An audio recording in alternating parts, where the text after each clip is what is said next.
Vamos conversar hoje sobre a LGPD, que significa isso, Lei Geral de Proteção de Dados Pessoais. Essa lei, ela tem o número 13.709 de 2018.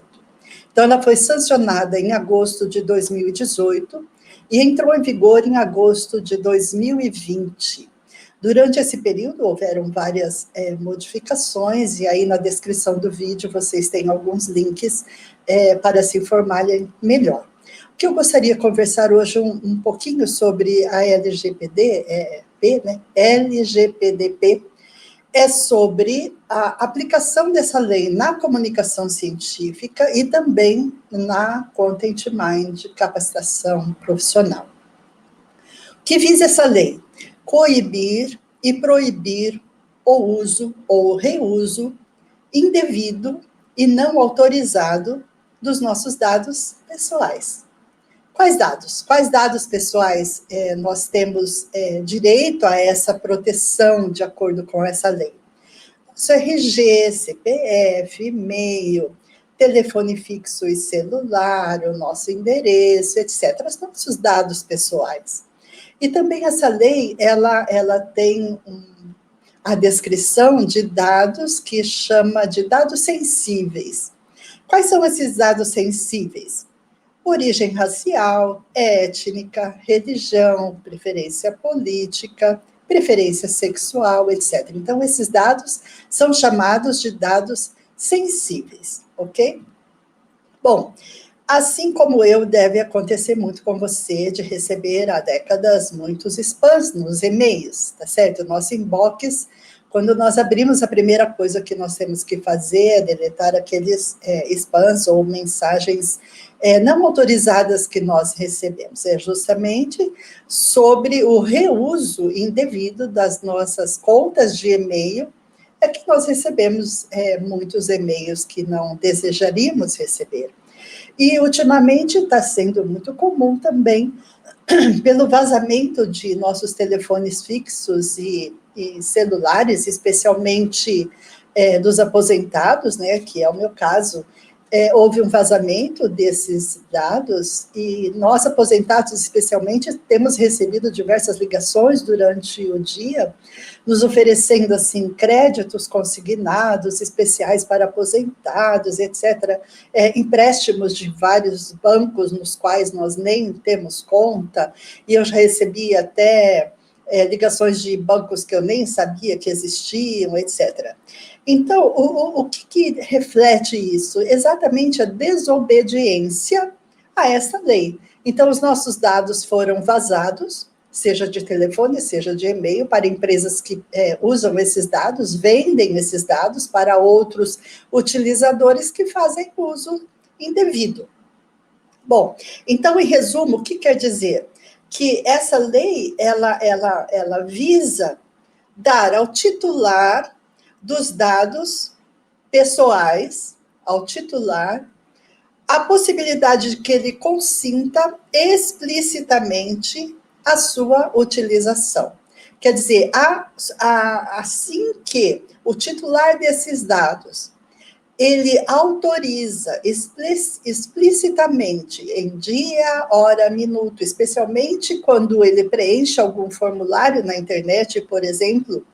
Então, se ele autoriza explicitamente o uso ao dono do formulário ao qual ele está preenchendo, ele está fornecendo dados de maneira autorizada, o que não significa que esses dados possam ser utilizados por aquele que está coletando esses dados de forma indevida.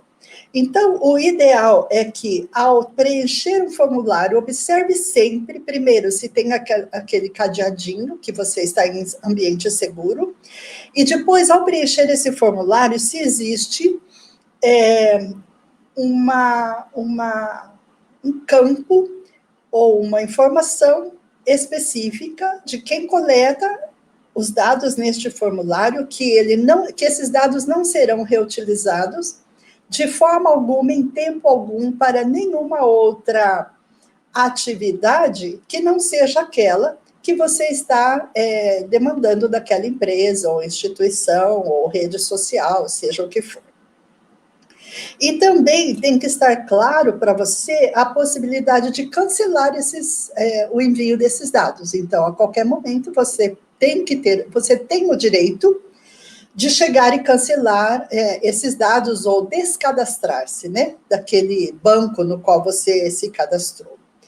Então, o ideal é que existem algumas, eu coloquei aí o link, né, algumas dicas, para que, ao preenchermos esses formulários, especialmente na internet, nós tenhamos alguns cuidados para que esses dados realmente não sejam vazados ou não sejam reutilizados indevidamente. Do que nós estamos falando exatamente? Estamos falando da privacidade de dados, tá certo? A privacidade dos nossos dados. Mas estamos falando, ao mesmo tempo, da liberdade de expressão.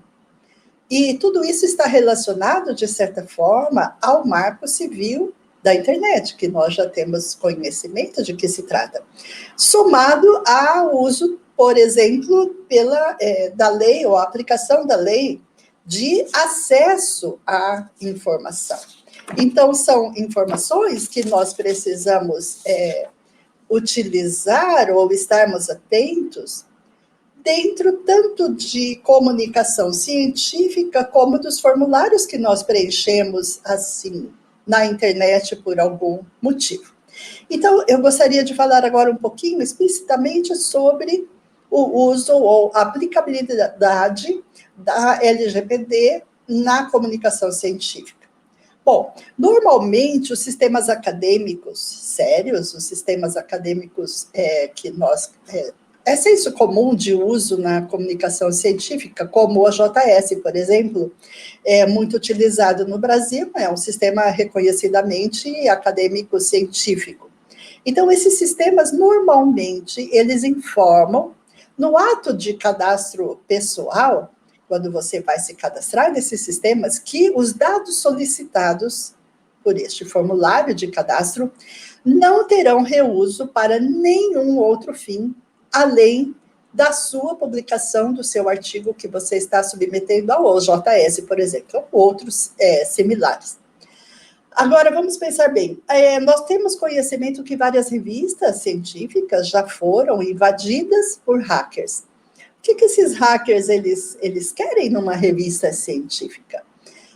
Na minha opinião, no meu ponto de vista, eu acho que eles invadem as revistas científicas muitas das vezes para roubarem o mailing. Então, o mailing, ele tem um significado muito grande, ele tem uma importância muito grande para empresas que vendem e-mails, né? Vocês sabem que existem empresas que vendem mailing, então eles têm interesse de puxarem esse mailing e alimentar esses bancos de empresas que compram. Na minha opinião, outro uso talvez seja puro vandalismo digital, né? Vandalismo virtual pelo gosto de estragar alguma coisa ou mostrar que conseguiu invadir. Então, na minha visão, acho que esses são os dois motivos principais.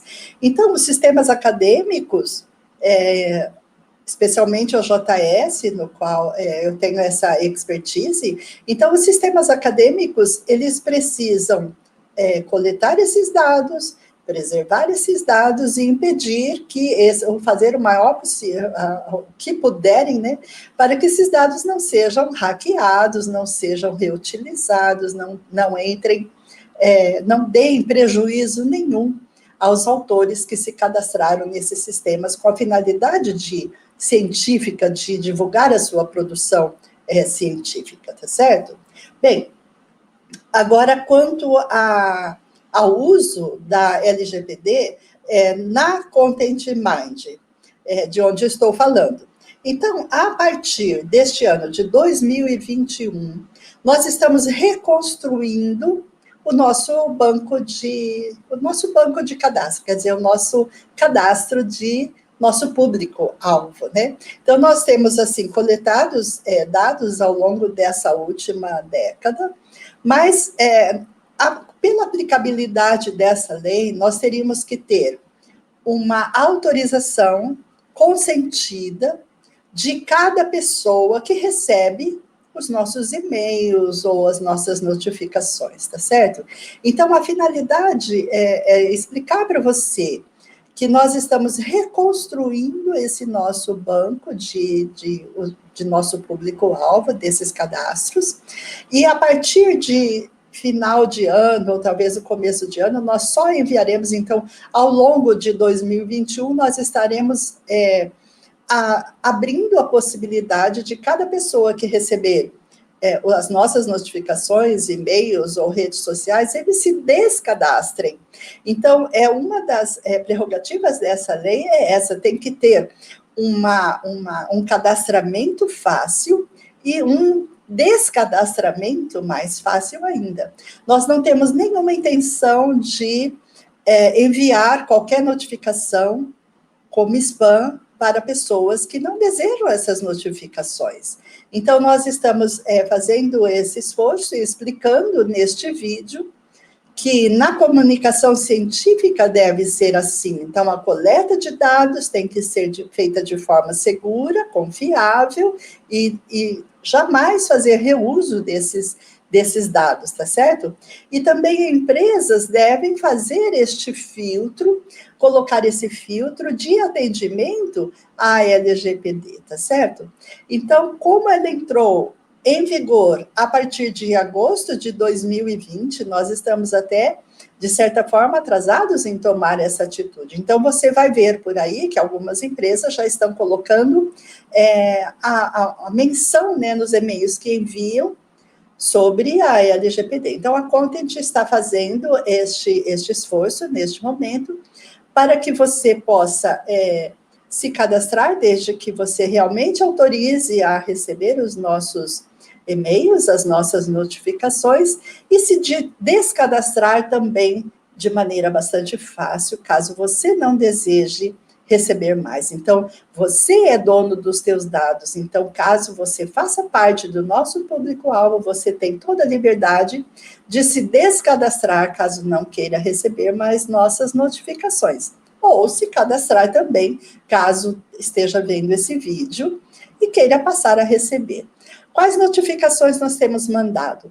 De novos cursos, links de webinars que a gente tem feito ou que tem divulgado de outras fontes. Então, o nosso público-alvo, ele é composto de editores científicos, equipes editoriais e autores, tá certo? Então, esse é o foco da Content Mind. Então, este público-alvo, ele é formado por pessoas tituladas, pessoas que ou já estão, assim, num nível alto dentro das universidades, dentro da estrutura da comunicação científica em geral, ou estão querendo subir, né, na sua titulação. Então, este o público-alvo que nós temos, e é de nosso interesse ajudá-lo em todas as percalços que esse caminho das pedras realmente ele tem algumas nuances, né? Tem alguns atalhos que nós podemos ajudá-lo a percorrer nesse caso, tá certo? Então, nós desejamos que você autorize explicitamente que deseja realmente receber essas notificações, e você vai ter uma desinscrição fácil nos e-mails que por acaso receber, bem como nas redes sociais, né? Que nós temos a fanpage, temos Twitter e temos Instagram, tá certo? Então, é um prazer tê-lo aqui, é um prazer dar essas orientações sobre esta lei, caso você queira aprender mais, saber mais, você vai ter na descrição do vídeo estes links, né, e o link da própria lei, e caso você tenha ainda alguma dúvida, você poderá colocar aí nos comentários do vídeo, nós vamos responder e vamos poder ajudá-lo com informações mais detalhadas, caso você queira, tá certo? Então, veja bem, se você usa o OJS, fica tranquilo, porque ao se cadastrar, já tem essa informação explícita no cadastro de qualquer pessoa que se cadastra no OJS para publicar seus artigos, ok? Bom, finalizando, esta lei determina que os dados pessoais armazenados de forma física ou digital, devem receber a atenção das empresas, que é o nosso caso, que os mantém, sendo necessário não apenas mapeá-los, mas ainda obter o consentimento do titular desses dados e arquivá-los com segurança.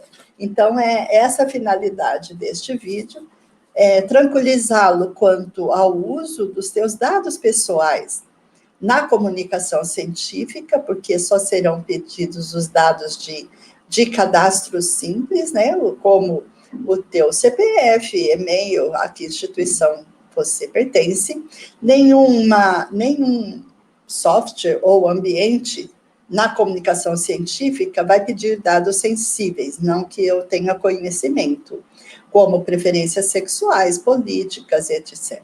A tua etnia, a tua raça, no máximo vai pedir, assim, que país você mora, tá certo? Para poder atribuir àquele país aquela produção. Mas os dados sensíveis, os sistemas acadêmicos não solicitam.